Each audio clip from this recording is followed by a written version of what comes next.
Good evening, ladies and gentlemen. Thank you very much for joining us. The Military Committee has just drawn to a close. We will now have a press conference by the Chair of the NATO Military Committee, Admiral Bauer, the Supreme Allied Commander, General Cavoli, and the Supreme Allied Commander Transformation, Admiral Vandier. We will have opening statements and then we will gladly take your questions. And we will start with Admiral Bauer. Good afternoon all.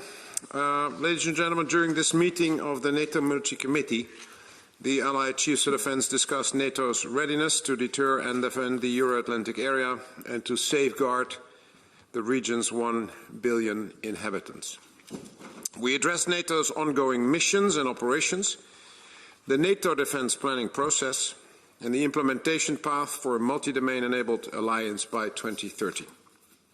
We actively discussed the NATO capability targets and that they will lead to a more even distribution of capabilities. European nations and Canada will develop capabilities that now only the US has. But this meeting was certainly not about NATO alone. For the first time ever, we had military leaders from 26 NATO partner countries and the European Union at the table. The countries that were represented were Algeria, Armenia, Australia, Austria, Azerbaijan, Bosnia and Herzegovina, Colombia, Egypt, Georgia, Iraq, Ireland, Israel, Japan, Jordan, Kazakhstan, Malta, Moldova, Mongolia, Morocco, New Zealand, Qatar, Republic of Korea, Serbia, Switzerland, Tunisia, and Ukraine. We have so many stars at the headquarters this week, we're practically a galaxy. What this meeting shows is that NATO and its partners around the globe are growing closer every day. We all see that Russia's war against Ukraine has global repercussions, and that there are no signs that the Kremlin is preparing for peace. President Putin has put the Russian economy on a war footing, and Russia is cooperating more and more closely with China, Iran, and North Korea. NATO is also deeply concerned about the role that China plays in international security. China's military-industrial base is growing and actively supporting the Russian military-industrial complex. And China is rapidly expanding its military arsenal, including nuclear, without any form of transparency. NATO has explicitly said to China, you cannot have it both ways. China cannot, on the one hand, say it wants to maintain good relations with the West and claim to uphold the UN Charter, and at the same time keep fueling the war in Europe. The increasing alignment of Russia, China, North Korea, and Iran seeks to undermine the democratic norms and values we hold dear. This requires a united, strong response. And that is why we are investing more time and energy in military cooperation, interoperability, and exchange of knowledge and expertise with our partners. Yesterday and today, we explicitly looked at how we can tackle pervasive instability around the globe together, and how we can strengthen one another. And this goes especially for our relationship with Ukraine. Today, Allied Chiefs of Defence spoke at length with their Ukrainian counterpart, General Alexander Syrsky.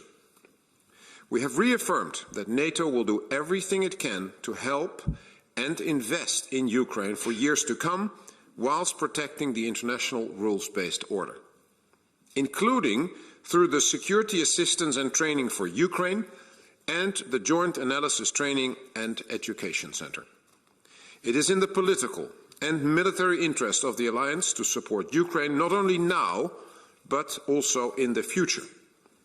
We are showing the world that democracy can and will win, and that democracy is worth fighting for. Ladies and gentlemen, collective defence is truly a task for the collective. It requires allies standing side by side. It requires active cooperation with partners. and it requires active participation from our whole societies, including the private sector. I'm confident that we have it within ourselves to make the changes that are necessary and ramp up our resilience. And with that, I would like to give the floor to the Supreme Allied Commander of Europe, General Cavoli. Chris, the floor is yours. Thank you, Rob. Good evening, everybody. It's great to have an opportunity to speak with you after the productive sessions we had here this week. They were especially beneficial, as Admiral Bauer pointed out, because our partners, not just our allies, were present. But first of all, before I begin, this is Admiral Bauer's final CHOD session with the Military Committee, and he's in his last days here in his position as the chair of the Military Committee, and I would like to publicly recognize him and thank him for his service, both to his home nation of the Netherlands and to this great alliance. Over the past 3.5 years as the CMC, he has been a terrific leader. He's been a great friend. Rob has overseen profound change within NATO, and in large part because of his efforts, the alliance is in the strongest place it's been in more than 40 years. And I would just like to express my deep professional respect and personal admiration for you and the work you've done here, Rob. Thank you, Chris. So since we've reoriented Allied Command operations onto collective defense, something we've spoken about before, the transformation has been remarkable. We've used our regional plans as the foundation, and we have driven fundamental changes to our structures, to our processes, and to our procedures. This system of collective defense that we set out to modernize is now largely in place, and we're focused on increasing and ever improving our readiness within that system. So in this upcoming year, we will have a rigorous exercise program to enhance our readiness. Allied Command Operations has nearly 100 separate exercises planned in 2025. To highlight just a few, this month, an exercise called Steadfast Dart is training our ability to mobilize the new Allied Reaction Force led by Italy, by Lieutenant General Lorenzo D'Addario. In May, Steadfast Deterrence will test SHAPE's capability as a strategic warfighting headquarters, and there are 8 distinct events in 2025 that will rehearse scaling up our forward land forces, the multinational battle groups, up to brigade size. This is an intensive schedule. It's ambitious, but it's absolutely necessary so that we can make sure our forces are trained and ready to defend our citizens. One example of how we are actively defending our citizens with operations is our response to the recent undersea cables damaged in the Baltic Sea. ACO, under my authorities granted to me by the North Atlantic Council as SACIR, ACO commenced a new multi-domain enhanced vigilance activity called Baltic Sentry. Whilst we're doing this exercise, we're also strengthening our military presence in the Baltic Sea to address potential threats and to deter any future destabilizing actions. Finally, as officially announced last month, NATO security assistance and training for Ukraine and SATU has begun to assume responsibilities from the International Donor Coordination Center in Wiesbaden, Germany. This new headquarters is streamlining international support to Ukraine, and it will help Ukraine achieve full interoperability within NATO standards. So I have many thanks for the nations for quickly sending their personnel to stand up in SATU. It was stood up in near record time, and now we are assuming the missions to defend the logistic enabling nodes across the eastern flank of our alliance. Just last week, I returned from a visit to Kiev alongside Lieutenant General Buzzard, the general officer who commands in SATU. We held very productive conversations with Minister Umierov and with General Syrskyi, the commander-in-chief, the supreme commander of the Ukrainian military. Together, we're putting Ukraine in the best possible position for its future. So thank you all very much. I look forward to your questions. Ladies and gentlemen, thank you for giving me the opportunity for the first time to speak to you as SACTI So I'm new in the position. I arrived in September, and so I just written my 90 days letter sent to the SecGen before December. First, I'd like to thank you, Rob, for what you're doing and what you have done among the CMC, making the three of us being one. And I think it's a powerful moment for the Alliance, having the three commanders which are just acting as one. Nothing else we do is not known by the two others, and so it's a very important and gives us momentum in the Alliance. In a ACT perspective, I'm feeling strongly that we are in a race. We've launched a race. We are in a race. It's a war-fighting race. That means that we are racing to adapt, to transform, to invent, in order to outpace the enemy, to be quicker than him. And as we see it in Ukraine, we are facing new military tools. The example of a country, Ukraine, that has be able to set a full denial of the Black Sea, and which is in a strong attrition game against Russian Navy, is a good example of what is going on in the new warfighting perspective. My first task is to support Ukraine, as the others do, and ACO with NSATU. I'm doing that with JADEC. JADEC has been approved by the NAC, the Council, on December 16th, and will be launched on mid-February. And so we'll give there in Bydgoszcz in Poland the first tools to make this center work. So JADEC is about merging the best of NATO warfighting experience with civilian experience, because it's a military-civilian center, in contact with Ukraine issues, with their long-lasting efforts to prevail.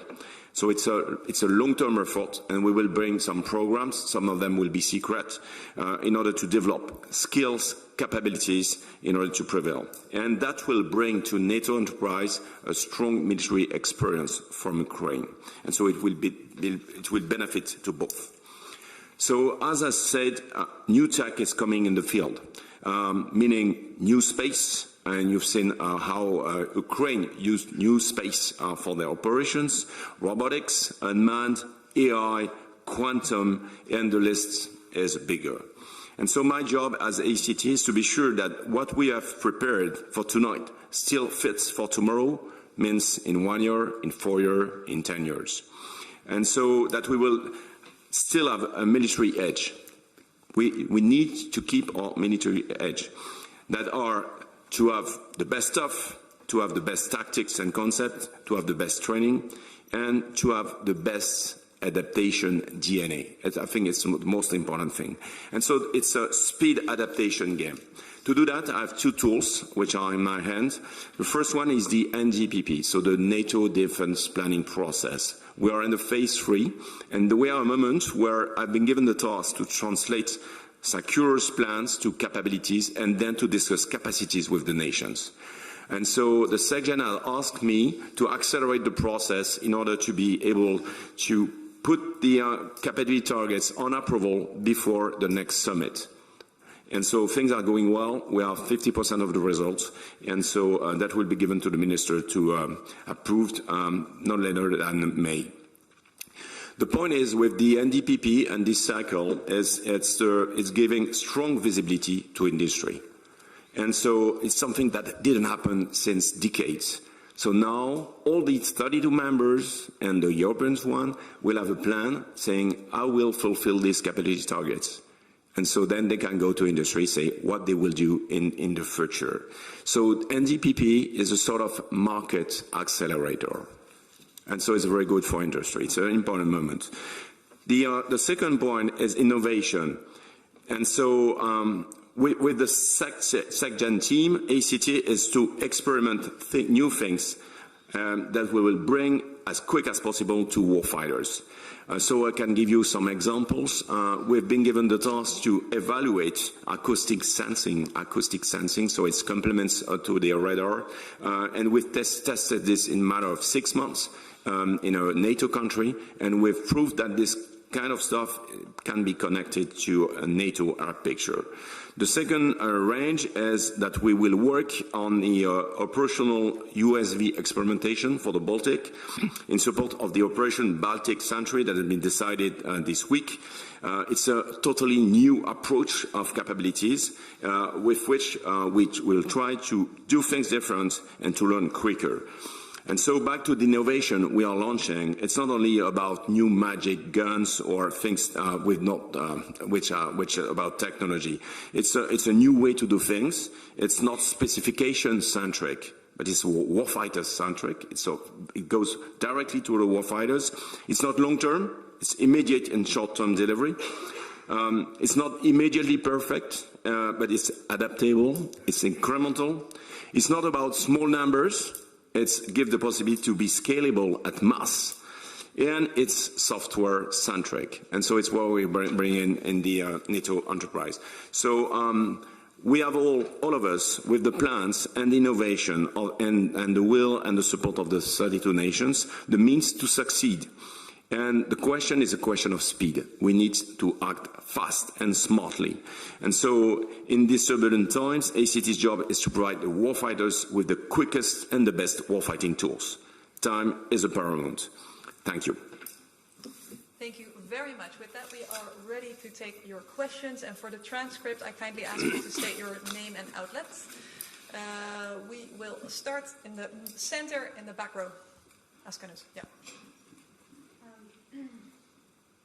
Thank you. I have a question for... Name and outlet, please. Sorry, Cristina Giuliano, Asca News. I have a question for General Cavoli.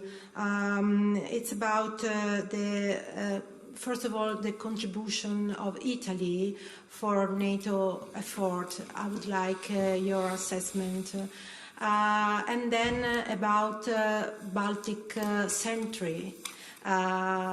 Given that Baltic Sentry is an operation of deterrence, I would like to understand if what's going to be if something happened like what happened on Christmas, and then it could be replicated in other seas, like, for example, Mediterranean Sea.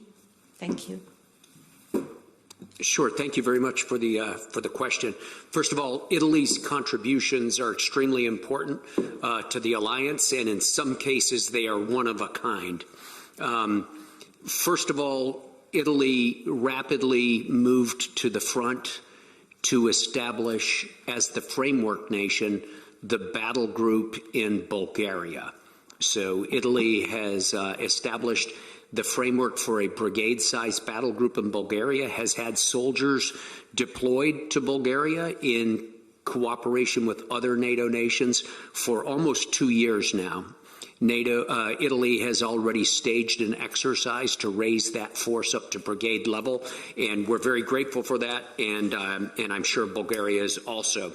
Second, Italy has continued to contribute to air policing, especially in the Balkans area, and in some cases has actually provided the majority of air policing for other nations inside the alliance. In this regard, it's very useful that Italy has rapidly moved into fifth-generation aircraft, in this case the F-35, and so they're able to conduct these air policing missions at the very cutting edge of military capability, and we're grateful for that.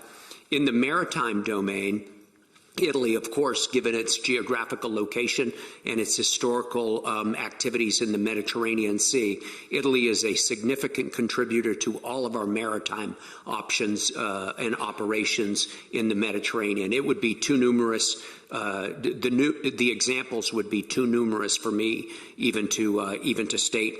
But finally, I'd like to call special attention to Italy volunteering to be the first nation to assume and bring to full operational capability the Allied Reaction Force. It's a new force that's designed as my swing force, my force in waiting to handle out-of-area operations, unexpected contingencies that do not fall within the regional plans, or even to add reinforcements in specific locations to the regional plans. Italy, under the NATO Rapid Deployment Corps located in Solbiate near Milano, and under the command of Lorenzo D'Addario, General D'Addario, has done an absolutely spectacular job of bringing nations together and creating a rapidly deployable, responsive unit that has already proven its worth in exercises in the Balkans and will soon continue to do so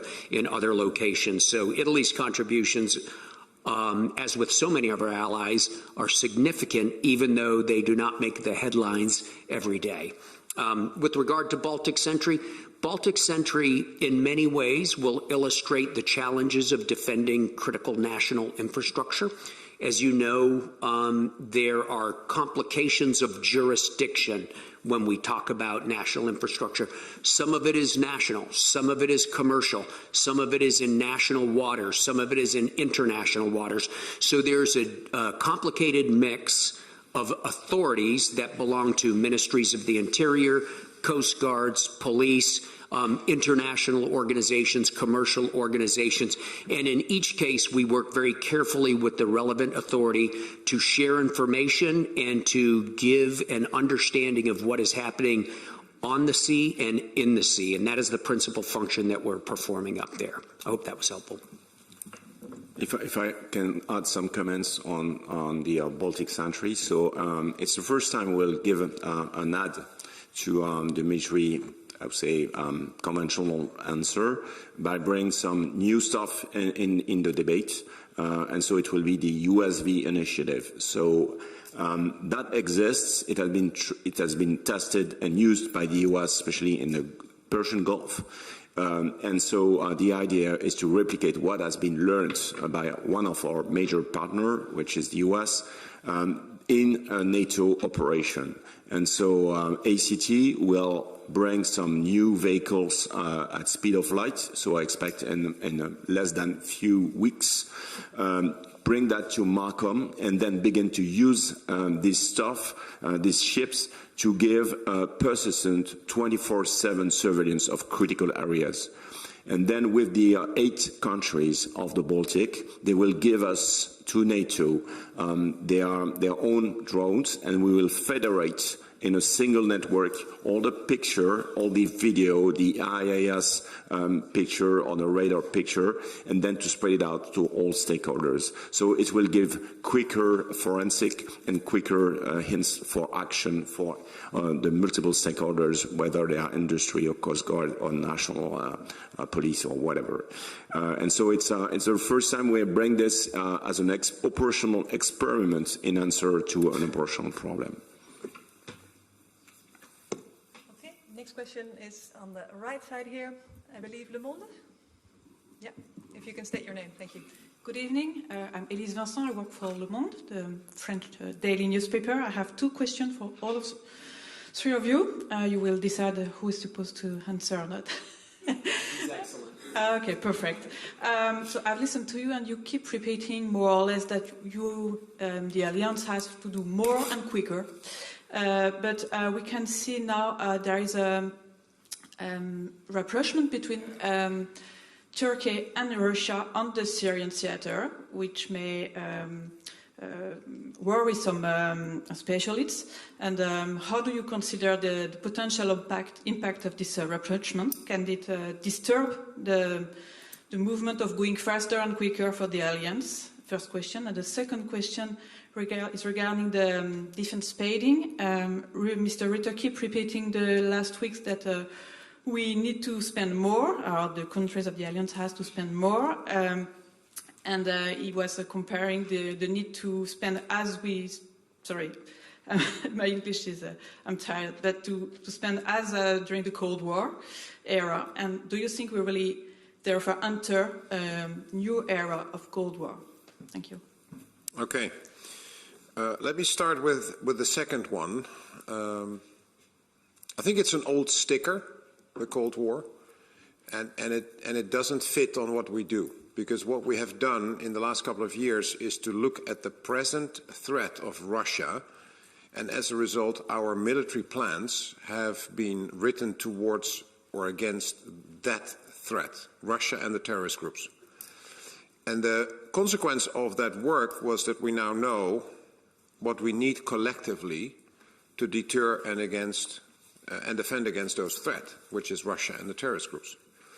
And what we collectively need is basically, let's say, the shield that the alliance has to have. And then we basically, in the work of the NATO defense planning process, we look at what does every ally have to do to make up collectively that shield. So we divvy up all the capabilities that we need amongst the allies in order to make sure that collectively we have what we need. That is the capability targets discussion.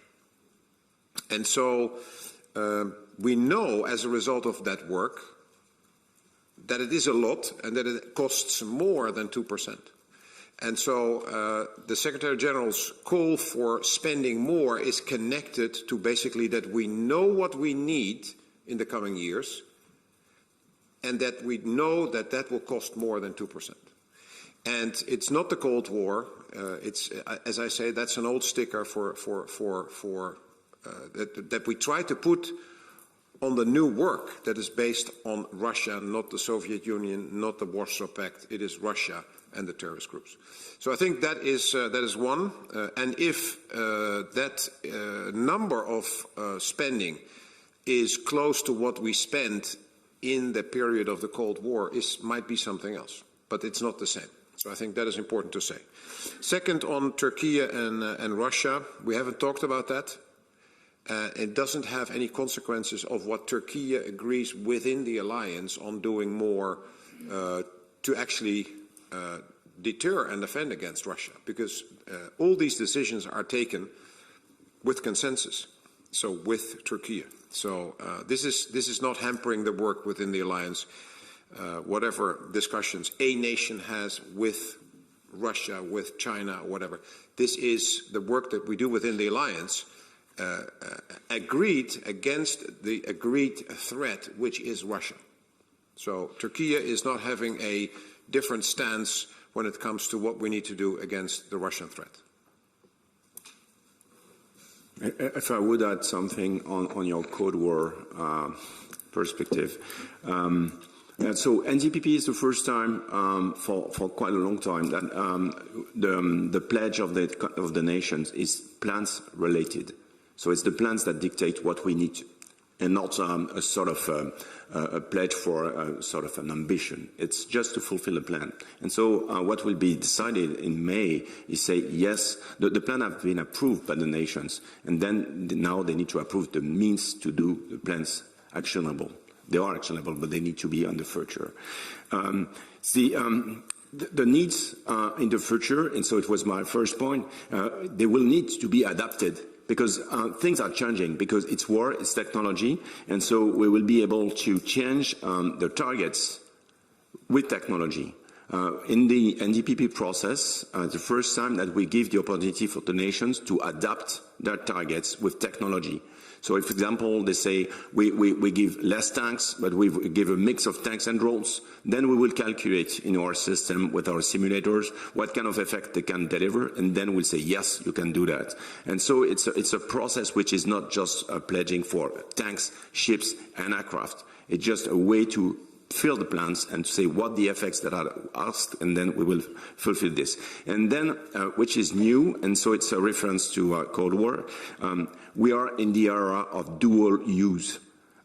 Everything is dual. It's what Secure told you about critical infrastructure. It's both military, civilian, and national, international. And so you can see that on the sea, you can see on land, and you can see on space. Most of the critical infrastructure in space are civilian. And so all that questions that are driven by the NDPP is something which is new and didn't happen during the Cold War. So I know that we have a lot more questions. I also know that we're almost running out of time.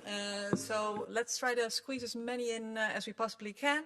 Let's start over here, and then we'll try to get to all of you, but we'll have to keep it short. Thanks a lot. Max Delaney, AFP. I'll talk quickly. A question for General Bauer and General Cavoli. Admiral Bauer, sorry. To begin with, you've both been played vital roles in NATO's efforts to support Ukraine. How could you give Ukraine, in the meeting you just had, any reassurances that NATO will be there to put it in a position of strength when you have no visibility beyond Monday, when Donald Trump will be inaugurated, about US support for Ukraine? And then second question on another issue. One of my AFP colleagues was in an airplane in a French aircraft over the Baltic Sea yesterday, which was targeted by Russian fire control system and attempted jamming. How serious was this specific incident, and how common is that sort of incident in the surveillance over the Baltic? Thank you. Thanks for the questions. First of all, with regard to NATO support for Ukraine, NATO support for Ukraine is enduring. It's enduring for a few reasons. The first reason is that it's the express political intention of the nations of this alliance to continue to support Ukraine. The second reason is because we've actually established structures to do it. We have infrastructure, we have people assigned, and SATU is a headquarters. It's a significant headquarters. NATO has already assumed responsibility to defend the logistics enabling nodes, which is a very complicated operation, a very sophisticated military operation.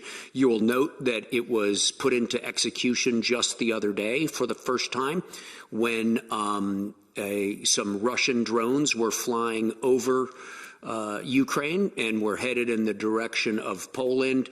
Our airborne early warning and our other systems detected these. We launched F-35s. In this case, they were from Norway. And in conjunction with ground-based control, ground-based radars, and other devices, they were able to get a good lock on these drones, and we're prepared to deal with them should they have come into NATO airspace. They, of course, did not. But this involved everything from ground alert to ground-based air defense to air-to-air refueling, very complicated operations. We'll be doing that weekly, I'm sure, multiple times weekly. So we've put into place procedures and institutions that are designed to endure. So I'm not very worried about NATO's continuous contribution and support for Ukraine. Your other question was about electromagnetic interference. I don't want to talk about the specific case that you're talking about, but in general, I think we can say that it is widespread. It is affecting not just it is affecting all types of air traffic, and it is something that is quite serious. It goes far beyond the borders of Europe as well, and so I do confirm that.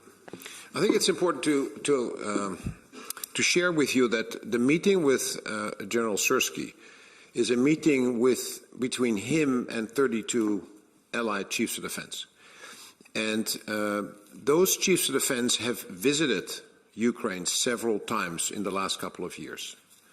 And so that is a personal relationship as well. It's not just a distant figure in Ukraine that we're talking to. This is someone we know personally. This is someone there's mutual trust. And this is about professionals talking about what he needs, what we will be able to do, of course, within the political limitations that our governments all impose on whatever happens. And as General Cavoli says, the framework after Washington is to transfer some of the things that were organized by the U.S. now into NATO, the SEG-U, the IDCC. Those were that was a group of nations helping Ukraine. Now NATO is taking over that responsibility, and the United States has agreed to that, and that doesn't change on Monday.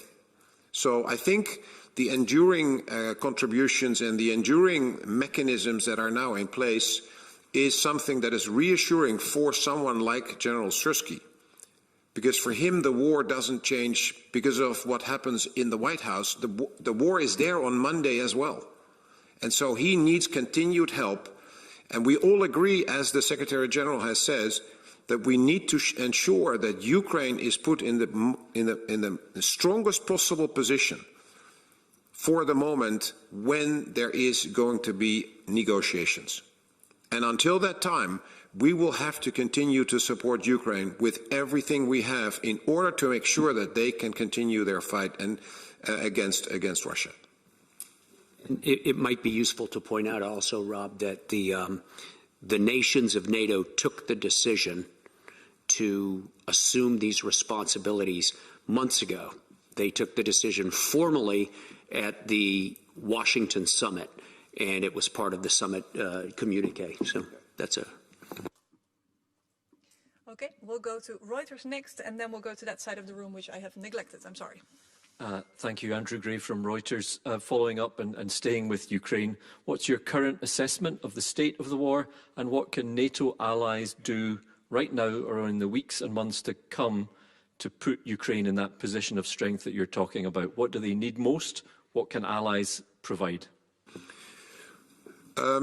I think it's important to explain that the war is, I mean, it's a long war. We're approaching the 3-year mark of this war, which was supposed to be a 3-day war, if you listen to Mr. Putin. Both sides are in a difficult position. I mean, the war takes its toll on human beings, on materiel, on infrastructure, everything. So both sides basically deal with the similar problems. They have to find new soldiers, they have to train them, they have to find equipment, they have to find weapon systems and ammunition. That is an ongoing effort on both sides. That is one.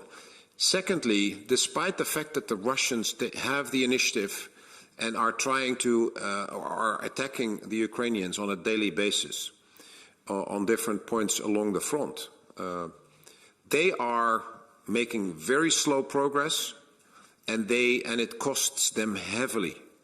We're talking about 700,000 wounded and killed soldiers on the Russian side in 3 years' time. That's a huge number. And so we see that it is difficult for both sides, and that, of course, and then on the Ukrainian side, the front is not collapsing. Ukraine is still in the Kursk region.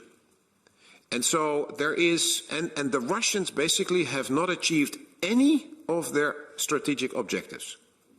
None. So you cannot say only that the Ukrainians have a difficult time, the Russians have a difficult time as well.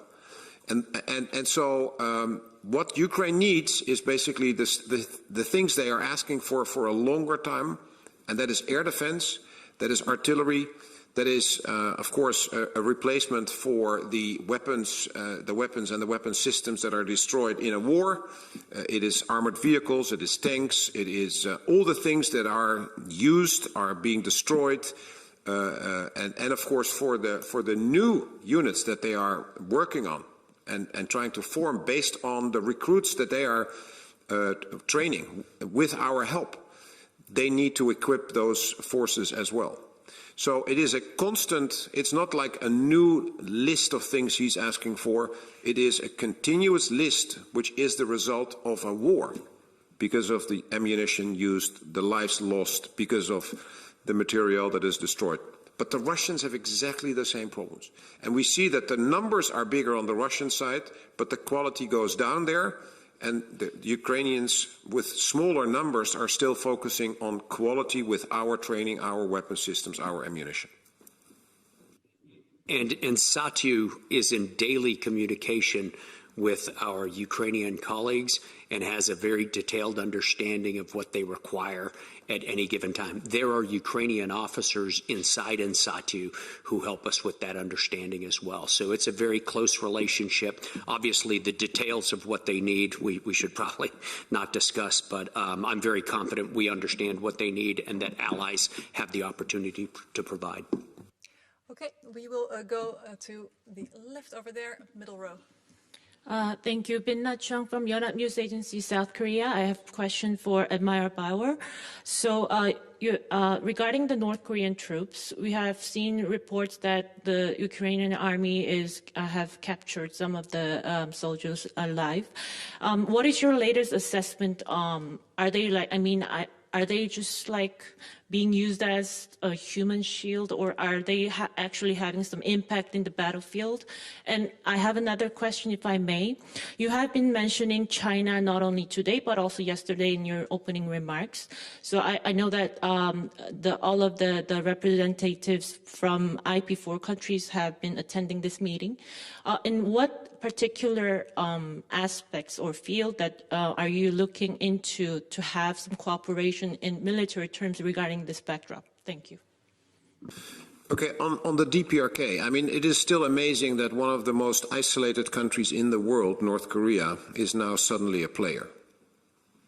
And that is not only allowed by Russia because they need them for first their artillery ammunition and the missiles, but now also for troops. And but it is also fascinating that China is basically allowing this to happen. So both China and Russia have stopped supporting the UN in terms of the Security Council resolutions on North Korea with regard to the missiles and the nuclear program. That is a huge change. It's a huge change that North Korea, the most isolated country in the world, now suddenly is a player. And the result of that they are in Europe fighting for the Russians, means that the Indo-Pacific is now suddenly connected to the European theater in a way that nobody thought for possible. That has huge consequences. So solving the conflict in Ukraine is not only about Ukraine and Russia. It is now also about North Korea. It is also about Iran. It's also about China. So it complicates the finding a solution, I think. It makes it more complex, at least. And secondly, I think it was a strategic mistake to have North Korea involved in this way. And so in terms of how good are those soldiers, how are they used, and what do we see? We know it's about 11,000 soldiers that are in the Kursk region, used by the Russians. What we basically now hear is also from the Ukrainians is that about a third of those is wounded and killed, and actually they are used in a not very effective way because there is a language problem with the Russians. So coordination between the Russians and the North Koreans is actually not really possible. And they are not necessarily used in a very favorable positions by the Russians. So they are not necessarily used as a shield or whatever, but they are used in a way where a lot of them will die. And so it is, and yes, I saw those soldiers that were captured as well, that were questioned. So that will give the Ukrainians information on how they are used and how effective they see themselves. So that is that. On China, as I explained, there's a lot of things that is being very openly done by North Korea. I mean, giving weapons, selling weapons. I mean, by the way, the Russians are giving now weapons to North Korea that are seen in the Korean Peninsula, and that is therefore a problem for the Republic of Korea, but also for the U.S. which has troops there as well. So it increases the problem set not only in Ukraine but in a wider perspective. And China is basically ensuring that Russia remains in the fight with everything the Russians need to build weapons. They don't give weapons, but it's microprocessors, it is raw materials, all the things the Russians need for mass production in the defense industry come to a great extent from China. So they play a role, and we have said to China, you can't have it both ways. I mean, you can't say you want to be friends with us and trade and with the Europeans and the Americans, and at the same time fuel a war in Europe. That's not good. And the Russian-Chinese relationship is very unclear what it leads to, but the implications of that relationship in the longer term is also, of course, of great concern. I'm afraid we only have time for one final question. I'm very, very sorry. I'm going to give it to Terry Schultz. You're sorry you're giving it to me? No. Sorry, my voice is not good, guys. Okay, I'm going to give one to each of them because Leo can't get mad at me anymore. First, of course, Admiral Bauer. I'm thinking back to a year ago when we were here exactly at this press conference and giving you a chance to reminisce a little bit. At that time, I asked you about the Swedish call for prepare for war to its citizens, and you said you hoped that other countries would train their own citizens in this way. Have you seen that sort of urgency picked up among other countries in the alliance, preparing society for, I mean, not just possible war, but also potentially natural disasters? And the other thing you said was that the industry had to stop being just, what did you say, just enough, just in time. I think that was your statement. General Cavoli, you said that you were quite confident that no matter what happens with the Trump administration, Ukraine's supply would be okay. But what about your own situation with the family of plans? You have organized everything to such great detail. Not that I've seen it, obviously, but so we hear. Are you worried that if the U.S. pulls back even a little bit, it will disturb the balance that you've created in these new plans? And Admiral Vandier, the United States, the Biden administration, we're all worried about Trump tariffs. They have just decided that many NATO allies, the Eastern Europeans, will have a limit on how many microchips they can buy, AI microchips, because they're worried about China's weapons industry. But what does that do to innovation in the alliance? Is this something you're worried about? Thank you. Okay. On the preparations for war, it's the call that SecGen put out there a couple of weeks ago in his speech for Carnegie Europe. It is what I said a year ago. I think it's a very old saying: if you want peace, prepare for war. And I think it is exactly what we need to do. And then people call me a warmonger, but actually it's the opposite. The fact that if you prepare for war in the right way, then you are deterring your enemies better. And if you deter your enemies better, then the chance there will be war goes down. So it's not, let's say, a plea for war. It is a plea for peace. And that requires investments on a much wider scale than just the armed forces. Because if you look at deterrence, it is also about energy security. It's about food security. It is about the resilience of the people, that societies think about the fact that in a crisis you need new soldiers after a couple of days. It's not only about new grenades and new tanks, it's also about new soldiers. So you have to think about a system where you are resilient. And if you all have arranged that, it's about raw materials, that you are not dependent on one nation only, like we saw with Russia, gas and oil, like we see now with China when it comes to raw materials for renewable energy or for certain medicines. We are heavily dependent on China. I think it's not good. I'm not against China, but it's not good. We are depending on one nation for those supplies. So all that, if you take that into account, we need to do much more. Your question was, is that happening? I see it happening more and more. There is more and more discussion about it, not only in Sweden. It is happening in the Scandinavian nations for a longer time. The discussions in Germany are happening. In my own nation, there is more discussion on this. So I think this is important to build up the societal resilience. That's one. And industry is part of that. Industry is part of societal resilience. And the just-in-time, just-enough economies we have created over the last 40 years is not enough for a pandemic and not enough for a war. We need to be able to respond to peak demand signals. And that's not the case. Now, we have to increase our own defense capacity. That's one. And at the same time, we can help Ukraine by investing in the capacity that is available in Ukraine, by investing with money to make that capacity that is there work for them, because what they lack is money and not the capacity itself. They have the factories, but they need the money for the raw materials, etc. So I think that is something we are looking at as an alliance or as allies as well, and the combination will improve. But it is something we need to work on for many more years to improve our societal resilience.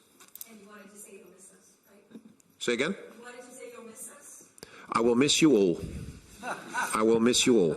This is the highlight of my year every time. Sure. So the United States contribution to the regional plans is very significant. It's a national commitment. It's there. It's strong. I don't want to talk about exactly what it is, of course, or the exact numbers of the plan, but it's a substantial pledge. It would be irresponsible to, speculate about what a future administration might do hypothetically, so I won't do that. But I will point out that the plans are designed to be flexible and to accept the forces that are made available. I have to say, though, that there seems to be sometimes a misperception that the U.S. provides everything and other nations come along. It's simply not. That is not the case in these plans. The U.S. provides a relevant amount of force in them, but that's all. I would call attention, to current operations. So we talked about Baltic Sentry a few minutes ago. It took me, less than 24 hours to examine the situation and to make a decision under authorities granted to me by the North Atlantic Council as SACIR that we needed to do something about it.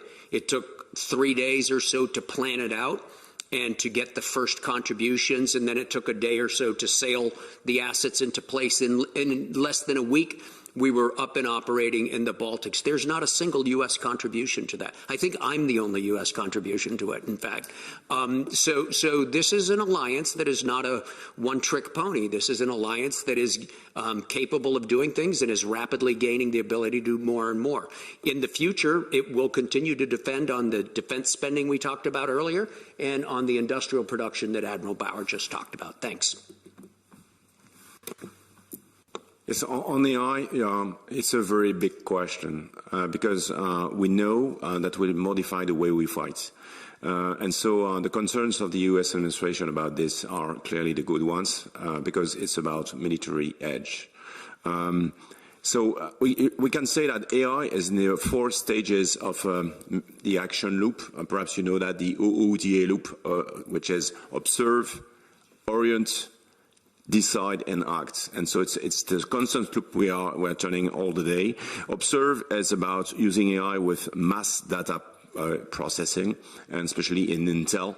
When you are, for example, in space, you produce millions of pixels during 1 hour, then you need AI to process to help the operators to recognize what's going on. And so it gives quicker and more relevant picture. On the orient phase, it's where you prepare a decision for a boss and then extensive use of LLMs give you being faster, clearer orders, faster adaptation. On the decide side, you will use AI to simulate, to war game, to model, and then to test your scenario and say, is this the good answer I'm good at putting in the field? And then to the act, it's the use of AI in embarked systems. For example, that having some loyal wingmen for the fighters or piloting some swarms of drones, whether they are land, surface, or air, will require use of AI. So it's a critical question. And so this year, I sent a letter a week ago to the chief of the military committee, proposing him to have an AI champion in ACT. And I can tell you already that I have some discussions with some nations about implementing AI tools in their system. And so ACT will be a matter of discussion because we are in the US. We are in a close discussion with the US military, and so we are able to bring the understanding of this tech and then to find solutions for the alliance. Thank you. What about the allies that are no longer going to have access to buy as many microchips as they want from the US? AI is not just about having some microchips. You have some frugal AI. So and in fact, the difficulty for AI is to build it. And so it requires a large number of computers and chips. But once it's done, it doesn't request so much computers. You have AI in your pocket with your what you have in your smartphone. You can have ChatGPT and have good stuff, AI, good use of AI. The question is to trust what the AI is giving to you. So I think for sure some countries will not be able to develop new solutions because they will not have access to chips, but the products that will be developed within the islands will be for everybody. That concludes this press conference. To give one more example of Italy's phenomenal contributions to the alliance, tomorrow Admiral Giuseppe Cavoli will take over as chair of the NATO Military Committee. We wish him and his team nothing but the best, and thank you all for keeping us sharp these last couple of years. Thank you.